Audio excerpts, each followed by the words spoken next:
செல்வராகவன் தனுஷ் படம் ஒன்று வடசனை இல்லை, இன்னொரு படம் புதுப்பேட்டையில் ஒரு சீன் ஒரு ஞாபகம் இருக்கா?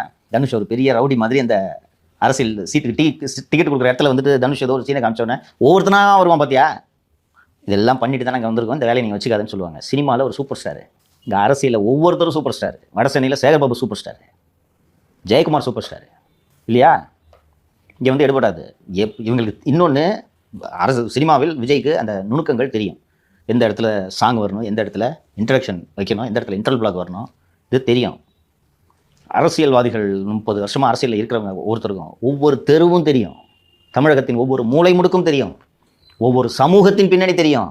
அதனால தான் அவர்கள் 50 ஆண்டுகளாக பொது வாழ்க்கையில் இருக்கிறார்கள். 50 ஆண்டுகளுக்கான உட்கட்டமைப்பை வைத்திருக்கிறார்கள். கட்சி ஆரம்பித்து 1.5 வருஷம் ஆகாமல் முதலமைச்சர் கனவோட வந்து நீங்கள் அவங்க கிட்ட மோதுனா ஏன் சார் கற்றுக்க மறுக்கிறாரு அரசியலை? அவர் இன்னும் சூப்பர் ஸ்டாராகவே தன்னை கருதி கொண்டு இருக்கிறார். தன்னுடைய தலைக்கு பின்னால் இருக்கக்கூடிய அந்த சூப்பர் ஸ்டார் ஒளிவட்டம் அரசியலுக்கு போதும் என்று அவர் நினைக்கிறார். யதார்த்தத்தை பேசும் ஆலோசகர்களை அவர் பக்கத்தில் இல்லை.